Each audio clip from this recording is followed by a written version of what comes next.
Welcome, everybody. I appreciate you all joining the session. My name is Deanna Rennon, and I am going to talk a little bit about my family's experience, our experience, as well as just kind of get people thinking about ways to have people feel comfortable being accepted and included in worship, as well as just community and congregations around the state. So I really want this to be a interactive session. So feel free to jump in with the chat and have if you have comments, feel free to unmute. I think that's a better way to have the session, to interact and be able to talk through some of this stuff. So I just like to kind of put out there any disclosures. Obviously, there's no financial disclosure related to the presentation. I am employed by a company in Virginia called Wall Residences.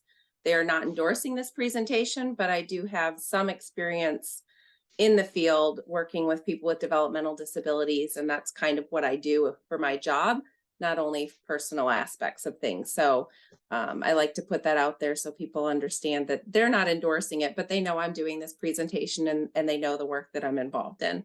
I'm also a member of St. Luke Lutheran Church in Culpepper, and I've been a member there since 2002 when I moved to the Culpepper area in Virginia. And I also just want to put out there that, this is going to be a really open space for people to ask questions and share without judgment. I come from a place where I feel like it's better to discuss things and educate, as opposed to criticizing somebody for feeling a certain way. We all have our own feelings about how people are interacting within our churches and those kind of things. So I just want to really share that this is a place we can all feel comfortable in talking through things and asking questions. So really what I'm hoping that you all will get out of this presentation is just learning ways to widen your understanding and experience of those with differing abilities within your congregations and within your life and community in general. Learning how to be able to support someone that is interested in being a part of your church community that may have some differing abilities or need different supports to be able to access things fully. And then really just finding ways to welcome and support those of differing abilities in all aspects of worship and community. So my why, this is a big portion of my why. It's my daughter, Erica. She's currently 16 years old. She was actually born on All Saints Day, so I always call her my All Saints baby. She has a lot of qualities that I feel like it reflects her birthday. She lives her life through her faith, and that's very evident in just how she presents herself, how she interacts with people. Her level of compassion and understanding for others is just evident in everything she does. She loves children, especially babies. She loves animals and swimming. She loves the beach, just being outside. She likes shopping, and I put this in particularly, and I think as we go through the presentation, you'll understand the sentence a little bit different, but she likes shopping on Main Street in her hometown of Culpepper. She likes spending time with her friends and attending school. But she also loves to help others and just be a part of all that's happening within her church, school, and community. So anytime there's events at church, she wants to be a part of it. Anytime we have things happening, if there's some event happening in the community that she hears about through school or something, she wants to be a part of it. She's always wanting to be involved. And I feel like she always has the ability to really impact people and impact situations. So it's really fun to be able to take her places. Actually, she knows more people in the town of Culpepper than I do.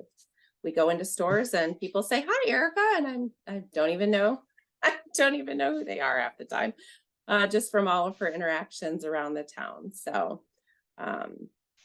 he really is one of my driving forces behind not only the work I do, but also just, my day to day. So these are just some photos when she was young.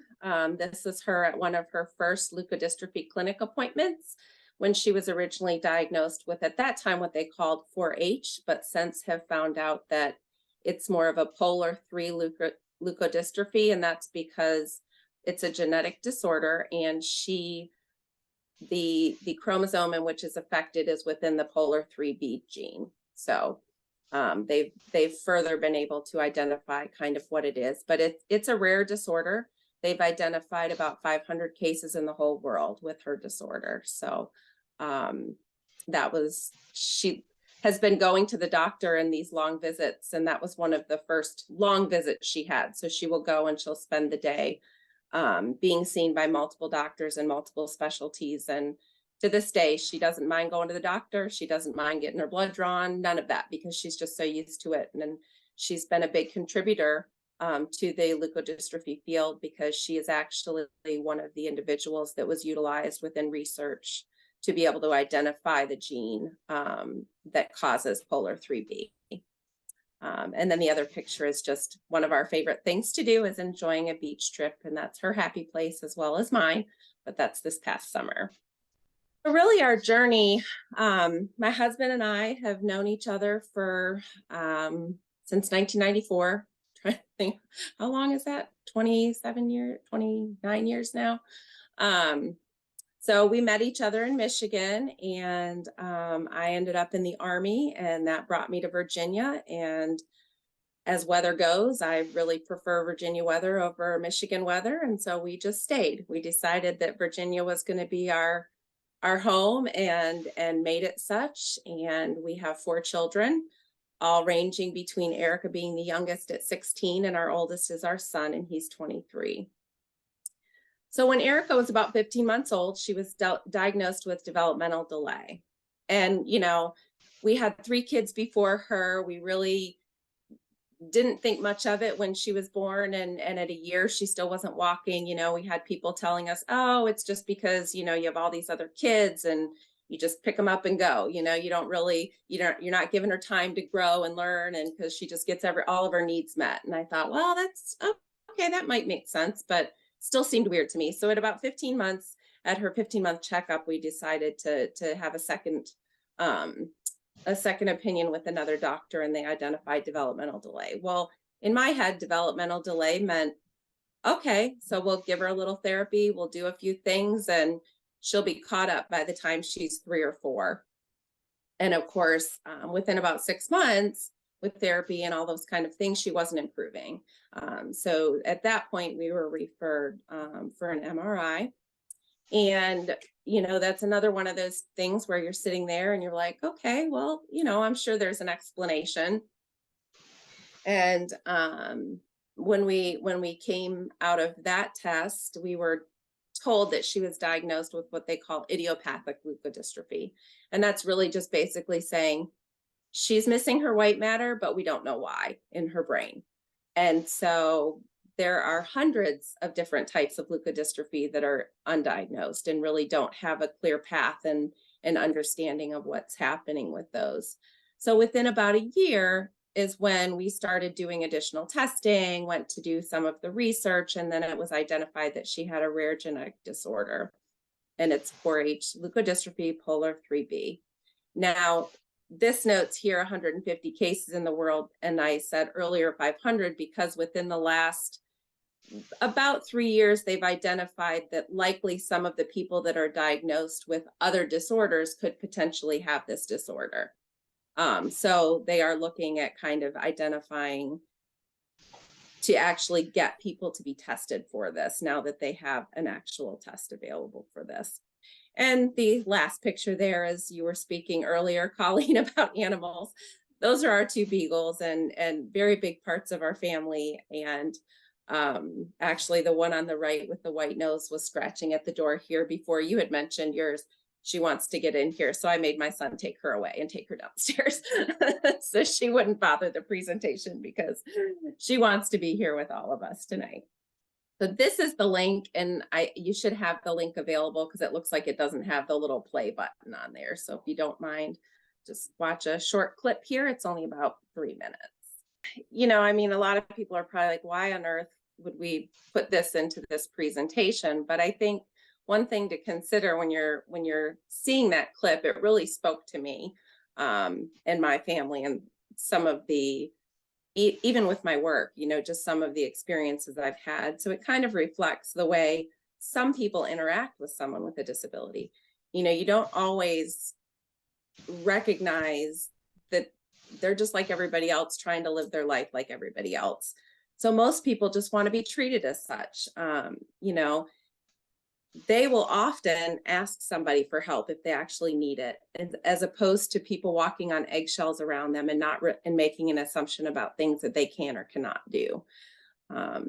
So something to kind of reflect into our scriptures for the week is really, though we perceive people sometimes as meek, they can be the deliverer of blessedness or the bringer of joy. And sometimes we assume that differently abled in our church are meek, just because of kind of the definition. But they can teach us to be humble before God. But that may be only one way they're meek. We need to be able to see their gifts and strengths as well. Their different perspectives can also teach us how to see God's kingdom in new ways. So I think it's important to reflect on that a little bit, and really be able to see how others within our church, within our communities, can teach us new things. So if we go back, blessed are the meek, for they will inherit the earth. The Greek word translated blessed in this verse can also be translated happy. The idea is that a person will have joy even if he or she is meek. The blessedness is from God's perspective, not our own. It's a spiritual prosperity, not necessarily an earthly happiness. So the Greek word translated meek is praeus and refers to the mildness, gentleness of spirit or humility.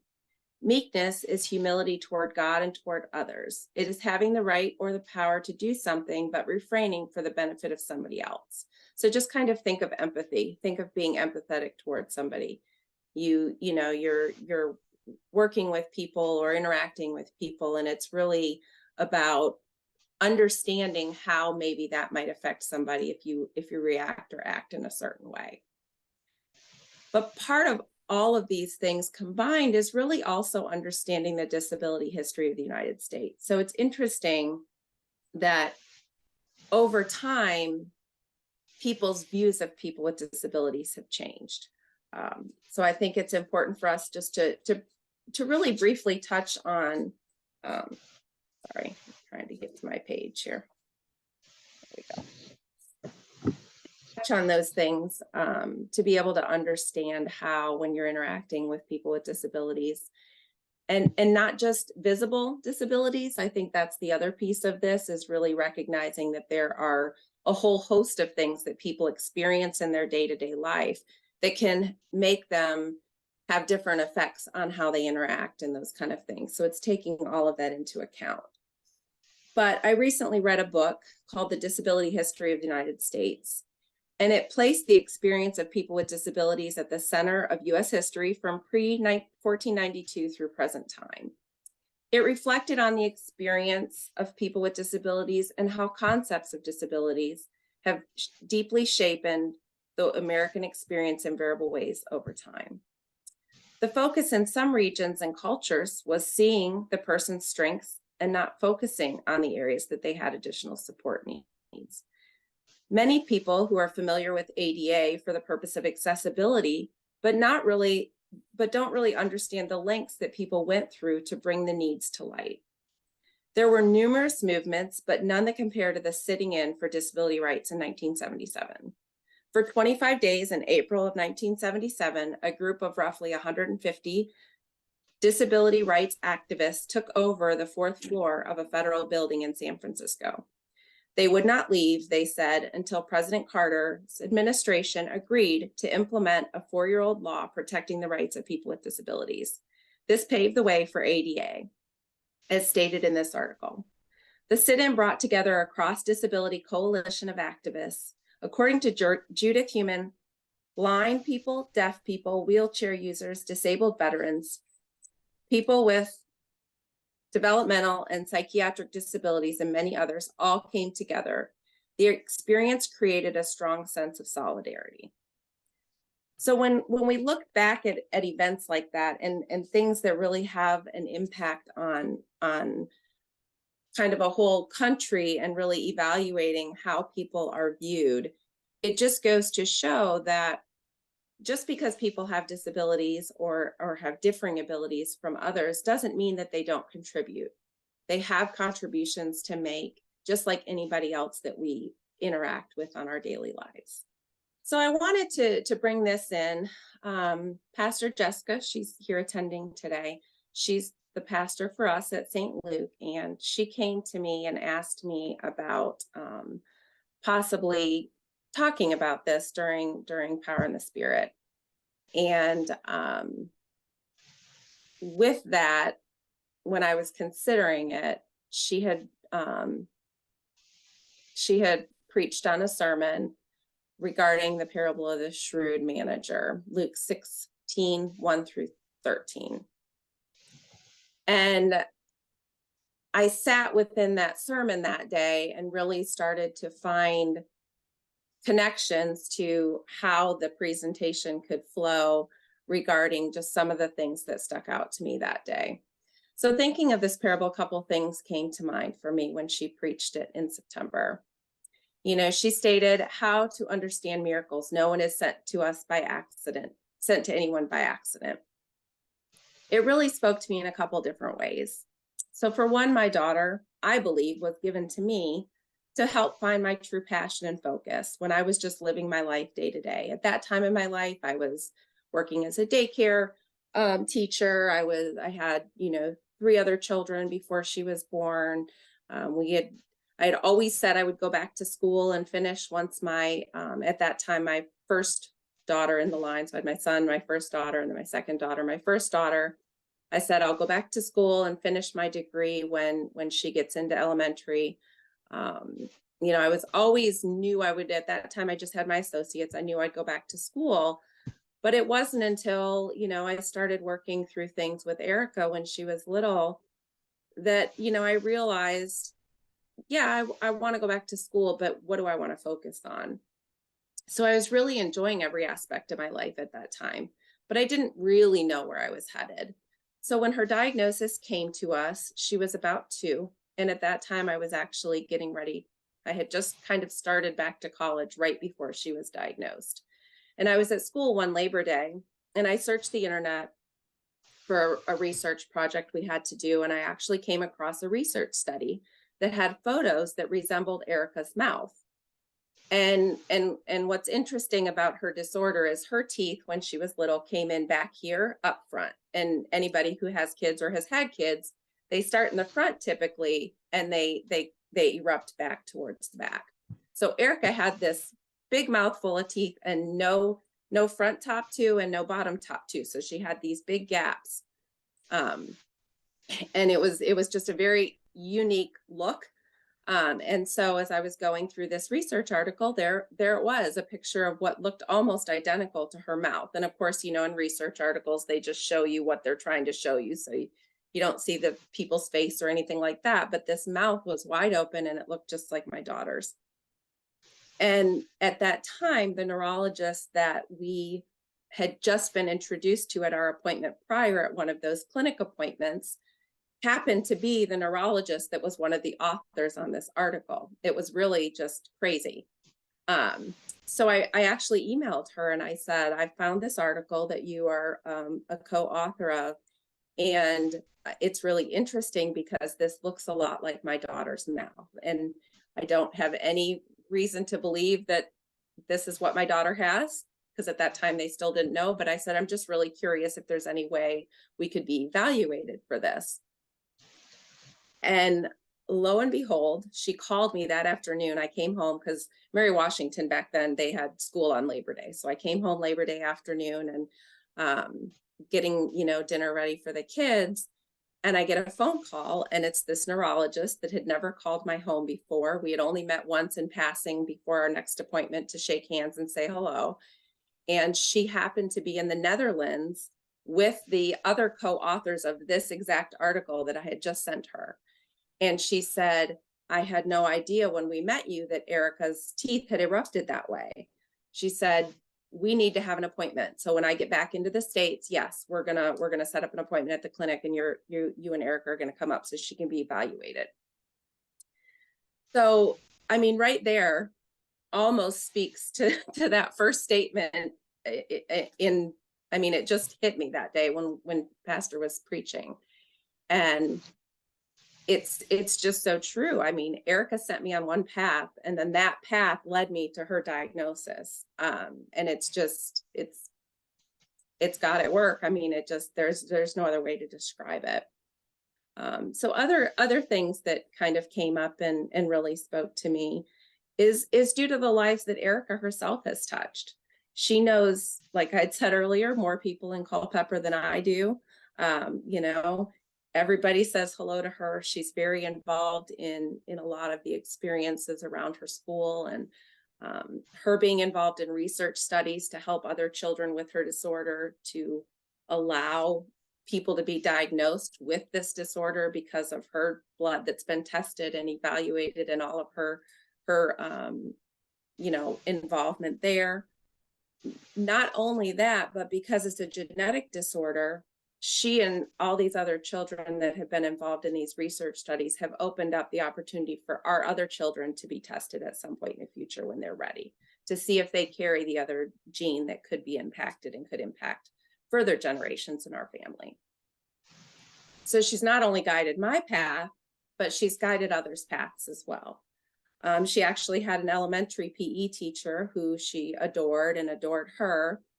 And this PE teacher just took it upon herself to start adapting things so that Erica could participate in all aspects of PE with her other students. And then it led her to then go into adaptive PE and actually get another degree that would focus on adaptive PE. So she, Erica's impact, has helped others with so many aspects of their life and has just driven others. So, one of the other statements Pastor had made is, it's clear from this parable, the relationships we have with each other are not just important, but essential. Perhaps despite the confusion around this parable, the point of it is that our wealth, our treasure is in fact each other. So all of us, that has to include anybody we interact with, regardless of their similarities or their differences. And so I think that, just knowing that about people and considering it in that way, that our relationships are what are the most important and really foster all of the things in our life and have such an impact on all areas of our lives, that I think that helps to just reiterate where we can find commonalities and where we can find areas that we can support people in a better way. So how do we welcome others? Just in general, if you guys want to share, currently right now, what are some things you guys do at your churches that bring others to you or that bring others into community with you? What are some ways that you guys try to encourage new members or those kind of things? If y'all don't mind sharing, I'd love to hear from you guys a little bit. So I know one. Oh, go ahead. Good. So the church that I am a pastor at, so I'm part-time with the Synod, and then I'm also a part-time pastor as well. We're a completely online community. And so we don't have the issues of building accessibility that I know are sometimes problematic, especially when you have older buildings. But we have a podcast, and so that is certainly not accessible to people who have significant hearing loss, and Right. That's our main outreach. And so while we may be great at connecting with people who have mobility concerns that can't get into a building, so even what's good for some is not good for all. Yeah. Right. Exactly. Yeah. I mainly have people who are less mobile than they expected to be at this age. And so I have one lady that attends with a walker, and we have an elevator that she's learned how to work to get to the sanctuary. And, thinking about mobility and being able to get to where you want to, I always tell her, thank you for being an example for other people, because you should be able to go anywhere you want, but it can be a big challenge to just navigate the world. So Yes. And I'm glad Colleen mentioned something about older buildings too, because that is one of the things, that's one of the reasons why I made that comment earlier about my daughter liking to go downtown Culpepper, because it's great, but there's some stores we can't even get into because there's too much of a lip on the door to get into the building, and she uses a walker or a wheelchair depending on the situation. And I also sometimes just walk hand in hand. Like quite often church, I walk hand in hand because the side of our pews are so narrow, she would never be able to get her walker. She could definitely do it up and down the aisle. right. And we used to bring it with us when she was littler. But now she's bigger and it's a little more awkward. So yeah, that's a very good point. Yeah, and you have to think about where you're going to sit and what you're going to do in order to get in and out of the sanctuary. Because they are very skinny. Absolutely. Laurel? My grandson was born with spinal muscular atrophy, and he used a power wheelchair to get around, but our Sunday school classrooms were accessible only by stairs. Yes. And so it meant that everybody had to be willing to rethink where Sunday school was going to happen, and be willing to have it in a different location. So they moved it to the fellowship hall, which is accessible by an elevator. And so, but it just meant that you have to rethink things, and you can't say, oh, well, that's just the way we've always done it, because it causes you to think about it differently.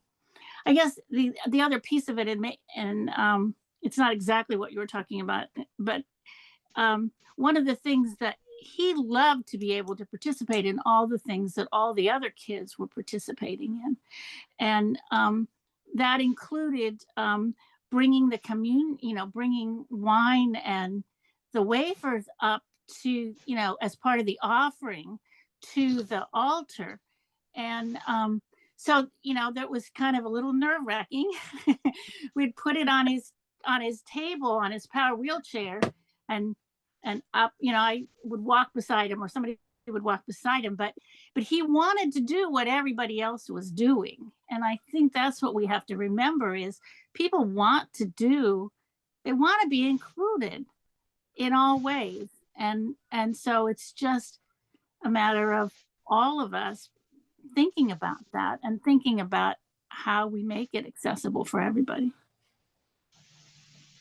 Absolutely. And then Pamela, we do have handicap accessibility and parking, and also have many members with canes and walkers. I guess ours is a newer church because it's all on one level. And I think that's true, because I know many churches have multiple levels, and maybe it is kind of a newer, more modern thought when people are building churches to have things more accessible in that way. She also said there are cushions in some of the pews to make people more comfortable. That's great. Yeah, it's interesting. You don't always think about something until you experience it, or someone that's experienced it. And that's some of the stuff I'm going to talk about a little bit further down. Pastor Jessica. Deanna knows this, but one of the things that we do, or that I do, because most congregations know that no matter how loud you turn the microphone up, there's always somebody who cannot hear it. And so I used to be a completely manuscript preacher. So I will print my manuscript for those to be able to read who cannot hear it. But of course, sometimes I'm not manuscript anymore. So we haven't quite figured that one out yet. We have talked about putting like the closed caption, the words up on our live stream, but I don't think we've done it yet.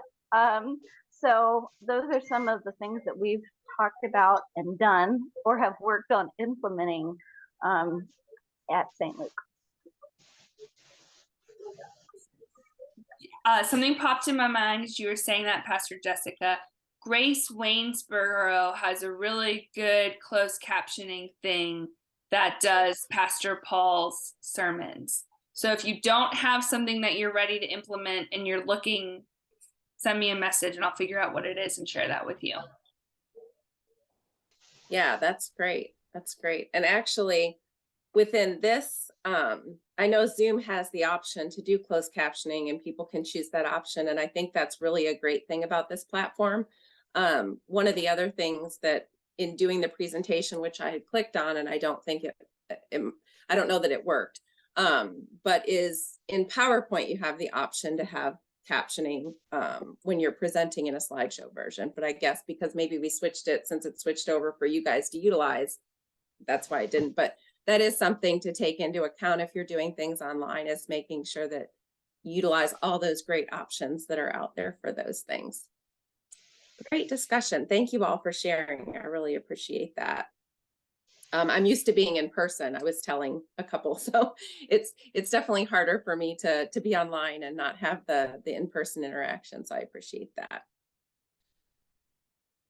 All right. So when we talk about welcoming others and being an accessible congregation, one of the things that automatically came to mind when I was thinking about this presentation and kind of how to broach it, and these discussions, and these are not an end all be all. These are just things that kind of came to mind. And I think as we talk or as we go through this, other things will come up to people. And I think it's great to share those things. But St. Luke has always been a welcoming place to worship in our family's opinion. We've always had felt very comfortable. I can still remember visiting the very first time I came. It was back in 2002. We had just moved to Culpepper. I had my son, and I was hugely pregnant with my first daughter. And I was trying to find a church locally. So I moved to Virginia with the Army in '98. And when I was in Michigan, I had the same church that I grew up in, got married in, and we had been up there as long until I went in the Army. And so we had only had, when I was growing up in that church, we'd only had 2 pastors throughout the whole time I was growing up and alive. So very long time pastors, very long time congregation. So when I got to Culpepper, I was struggling because I had found, and now I won't be able to remember it, but it's in Lake Ridge, the Lutheran church there. And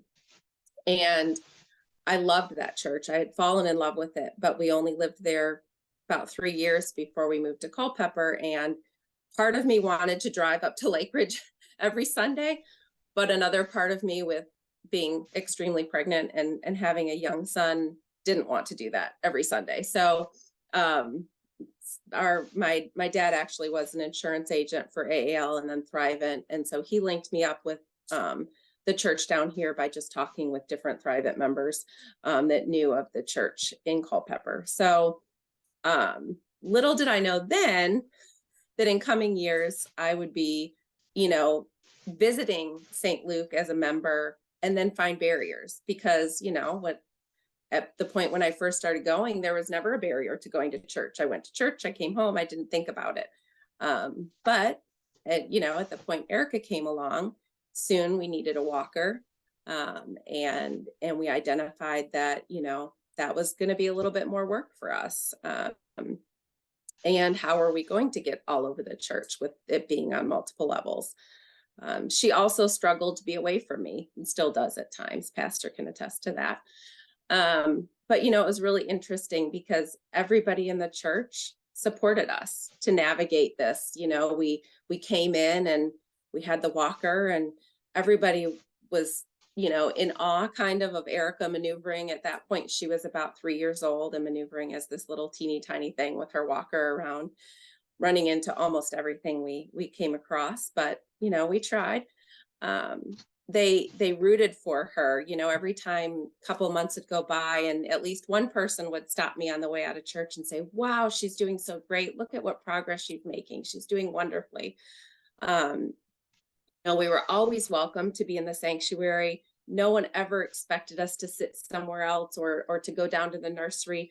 I was always a mother who wanted to attend service with my kids present, whether they were being a little loud or coloring in their coloring books and not focused on anything that was happening in the church. I just wanted them to just be present and be in there. And St. Luke's always welcomed that. When she was about 10, I really didn't focus for her on on communion or anything like that. We just kind of did our day-to-day, went to church and kind of came home. But when she was about 10, I was approached by the pastor at that time about whether we wanted her to begin taking communion. And I expressed, I was like, well, I don't think she'd really understand what the sacraments are about. I don't know that she would really have an understanding of how that all fits in. And I was always brought up, you don't take communion until you really can understand what it's about and how you can experience that. So it was kind of hard for me. And her response was so unexpected. She just said, well, she can understand God and forgiveness. She can understand communion. And she said, I'll have all your kids come to the church. I'll spend an afternoon with them. We'll bake the bread for communion the following Sunday. I'll give them all kind of a good lesson on what it's about. She'll get to experience that with her brother and sisters. And then the next Sunday, we'll present the bread. They'll bring it up and present it for communion that day. And she'll be involved in that whole process. And that will really be the experience for her. And for me, it got me to think outside the box. I always had thought at that point up until then that I was really with it. I understood people with disabilities and I understood how to support them and I understood the experience. And it wasn't until at that time, pastor saying to me, she can experience this. She understands this. You don't have to have a college degree basically to understand what's going on here. And she deserves this as being a child of God. So it really gave me momentum to look at my own beliefs and experiences a little differently. So I was so appreciative of that moment when Erica really herself took pride in being able to walk forward with her brothers and sisters and present the bread for the day. And it just gave me, there's still times when, she remembers different aspects of that. And so for me, I think it's just recognizing that even if you're in an experience where you think, there's still something you can learn and something you can grow from in that experience. And really just speaking up and asking and saying, is this something we can do? Is this something, that we can fit in somehow? How can we help this person feel more comfortable in their experience? Everybody has their own expectations. Everybody has their own perspectives. But ignoring almost shows a lack of interest, whereas asking questions makes someone feel supported, and it makes people feel that there's interest and a desire to learn and grow. I think for me, sometimes my kids felt like, oh, somebody's staring at Erica. Why do they stare at Erica? And when they were younger, and I said, you know what, that's okay. I would rather they ask me a question though. And so you have a kid that says, well, why doesn't she walk? And I love telling people, what she experiences. And actually, Erica's now at an age where she can tell people why she doesn't walk. But for me, and I think for her and for other people that I come across in my day-to-day work, it's really about not ignoring it and pushing it away, but asking the question, being intuitive and really seeking to understand and seeking to support somebody in that way.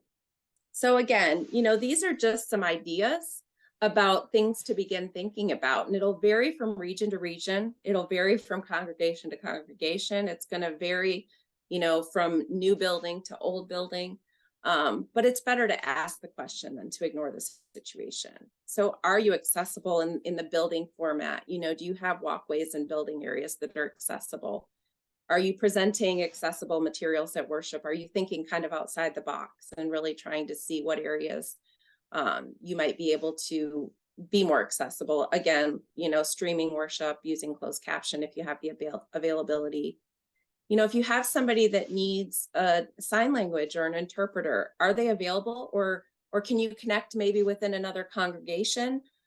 Is there something that you can offer to another congregation? Maybe you have somebody in your congregation that would be willing to periodically go to another congregation and help with those kind of accessibility needs. And then, this last one here is something for me that we haven't had to get to yet. But my daughter does take thickening in all of her clear liquids. And so do you have alternatives for the sacrament for people that can't eat or drink solids or can't take thin liquids like that when they're trying to take the juice or the wine? Because right now, my daughter, because it's just a little bit, she can do that okay. But at some point, she may not be able to take the juice any longer because of the means it's in. And in that case, pastor, we could work out where we add a little thickening to 1 cup for her that's specially set aside for her. But there are people that eventually have, G tubes or those kind of things where they can't take the bread and those kind of things. So I think it's just finding out kind of what are ways and just thinking outside the box and realizing that there are different areas, that people need some sort of modification to how we do things, because like Laura was saying, it's not just like we've always done. You can't just say it's like we've always done. You really have to kind of think outside the box and try to identify those things. Okay, so how do we support those within our congregation? Really, again, it's kind of looking at alternative ways to access the service if needed. Sometimes it's as simple as having someone sit beside someone else and walk through different things with them or give them different aspects that they can participate in. I think it's important to find out what people's needs are and then find out what their desires are as far as their connection. Because like with Erica and communion, it wasn't even in my head that she could take communion. So we just always went for the blessing. And so until somebody brought it to me and said, well, would you like to do this? Or would she like to do this? I think that it sometimes takes that conversation to happen, because sometimes people don't know that they can participate in different aspects of worship without somebody saying something to them and really asking the question. So offering some accommodations to meet the needs of people coming into worship or participating when you do community events. For some churches that go out and do different things in the community, you may have your building may be accessible, but where you're going and what you're doing, is that accessible? Or are they able to participate? And as Pastor Jessica mentioned a little earlier, printing versions of the sermon or worship materials in the formats best received. Some people, it's really that need for bold print. Not too much on the page, kind of making things a little larger. And then of course, sometimes you will have somebody who needs Braille or something like that. And maybe it's just reaching out and seeing other resources in the community that could come in and help modify some of that stuff. So how do we help others participate freely in worship and community?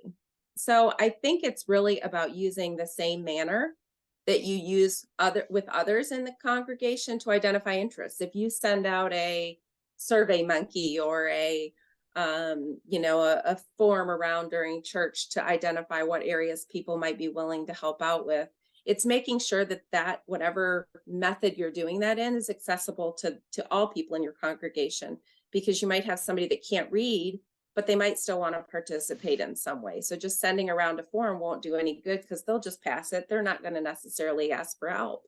So they might just pass it along and then not participate in something that they might want to really do. And develop a means of support so the person can take an active role. If you know that someone wants to be active, but they need maybe somebody to be there on Saturday with them so they can run through what they would have to do ahead of time, so they feel more comfortable getting up during church and doing whatever it is that you're asking them to take part in. I think that's an important thing too. Sometimes it's just about people and getting comfortable with something and then being able to jump off and do it. Encourage, and this just kind of goes right back to Erica's experience, but encourage follow through on normal religious milestones. For example, baptism, confirmation, participation in worship service activities, committees, councils, anything that normally people want to be involved in and that you would normally see this child going through, or this teenager going through, or this adult doing, making sure that everybody feels welcome to take part. And same thing with community projects. So these are just some pictures where Erica has participated. Here she was Mary in our Christmas program in 2022, because that's her baby that she adores and one of her babies that she brings everywhere with her into church every Sunday. This year we participated in the trunk or treat, where we were doing that alongside of a local school that's next door to our church. And so we went out and participated in that, and she handed out candy. She did get her share of candy too, but she handed out candy first. And then the last one there is we participate with the heat shelter in our local area and pack lunches and make food and stuff for them. We used to host it in our church, but with COVID, we haven't been able to get back to that. So we do the meal preparation, and that was her last year with my husband and I. And we were packing lunches, and she had her whole station. We set her whole station up. She was dropping things in bags, she was able to do all that. She couldn't stand up for too long, so we had a chair there for her so she could take a break when she needed. But and she loved it. She loved every bit of that. And it wasn't just doing that for somebody because she knew what we were doing it for. So it wasn't just doing that so that she knew the food was going to end up with the homeless. It was spending the evening with Pastor Jessica, spending the evening with some of her other church members that are super sweet and kind to her. And she just loves to be a part of that. So I think it's, just finding those ways for people to get connected and how they can be involved. So just kind of as we come to a close here, some final thoughts. So, what's next? I recommend getting connected. If you are the pastor, getting with your council and congregation. If you are the council and congregation, getting with your pastor, and all of you just sitting down and really evaluating the needs within your church. Working with some local community resources, like around here, and at least in the state of Virginia, there are Community Services Board and Department on Aging and Rehab Services. So there are different places around the community that can help give you suggestions or resources for ways to make things more accessible if you need help.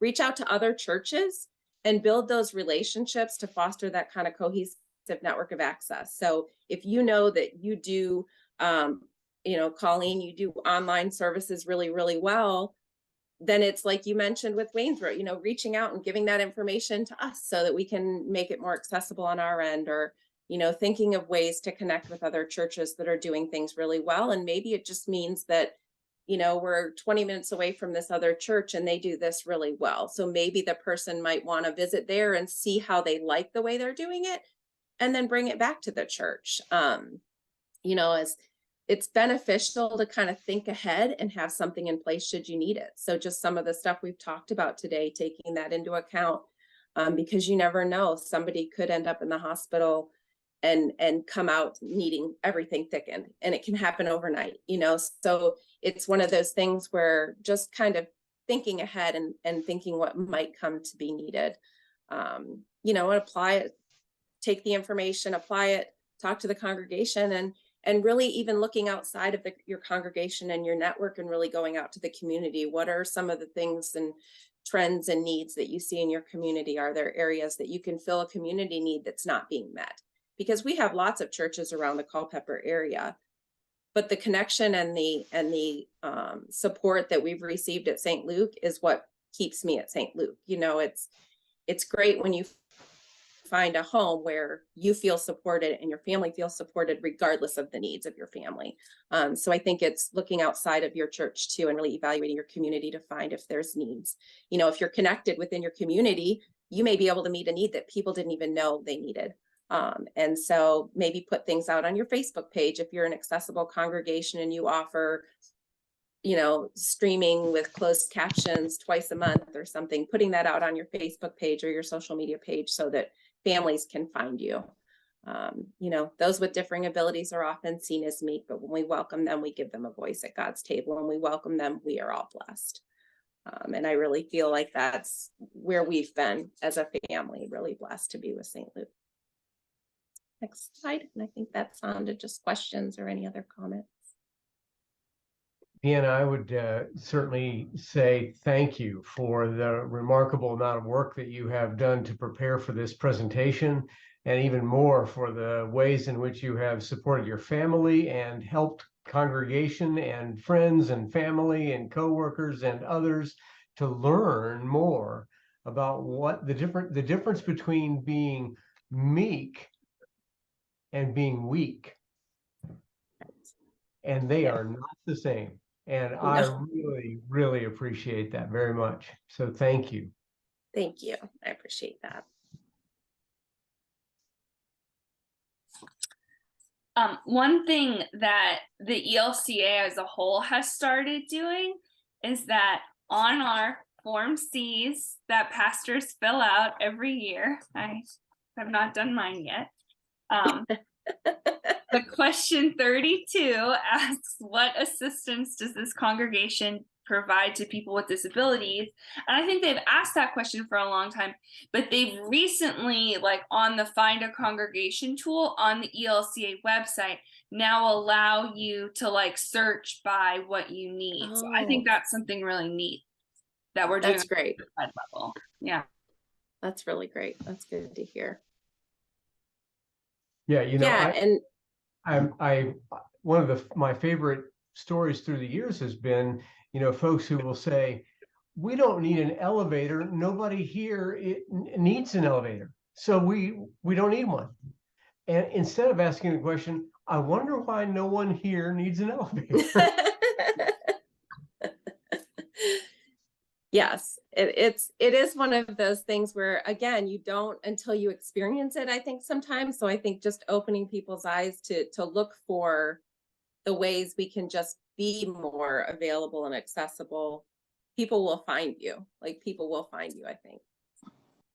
Deanna, I was not there when Pastor John came and talked, but I want to ask you to say a little bit about what you and Bobby kind of talked about connecting with the school, just so that others might have that. Yeah, one of the suggestions that we kind of came up with because of our experience and our feeling of being so welcomed and supported within St. Luke was trying to, because like many churches, St. Luke is struggling with finding people finding a home there, I think is really kind of the best way to say it. Just, you know, membership is low. But I think we have a lot to offer as a congregation in that sense, that I know that there's other congregations that maybe aren't as willing to support people. And some of my experiences just with work and understanding some of other people's experiences with some congregations is they're kind of put in a separate room. All the people with disabilities come over here and learn and all of us attend church. And that's not that's why I'm here. You know, that's not what I believe. So I think that, you know, we talked about connecting even with different schools, and especially the one that's pretty close to where our church is, just to share the accessibility and the connectivity and the willingness to want to be an open church for people to come to and really be able to connect, because there's a lot of people in the Culpepper area that may not know of, you know, the connections that people have. And I think that myself and another member, Bobby, we both have experienced this level of acceptance at St. Luke. And so kind of reaching out to the schools who are working with, you know, special education department and those kind of areas, and offering connections there to be able to provide, hey, if people are looking, here's one of those supports that they can have, because a lot of times people don't have support systems in place.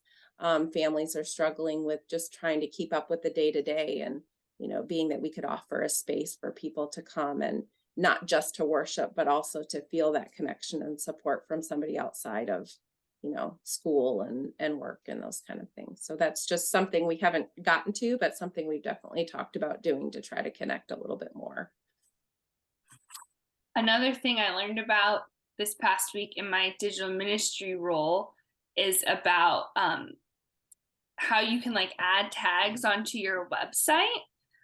So I also wonder, like on the communications, like digital side of things, like as you're working on your website, what are the ways on to use the search engine optimizations so that if people are Googling like for a like that you would have those keywords linked so that like within the search as well. I'm still really learning about this, but that could be cool too. I don't know as much about that. I know for my work end of things, we have somebody that does that specifically. and they do a really good job with that in finding kind of what that is. So yes, that would be a great way for people to be able to, because it would pull things to the top when you have that enabled, however you enable that. Yeah, I think there's lots of, these are all really good ideas. I just think there's so much that that people can do that you don't think about. You just don't even think about it until you're in the space to have the conversation. So this, like I said, this presentation was just so tiny compared to things that people need accessible. And remembering that accessibility doesn't just mean kind of the standard things that come to mind. You know, it's not just a physical or a visual or even a hearing accessibility need. There are so many other needs out there that people have to make things accessible to them so that they can feel a part of that community. So yeah, I think it's really great. And I appreciate everybody attending today and the input and feedback.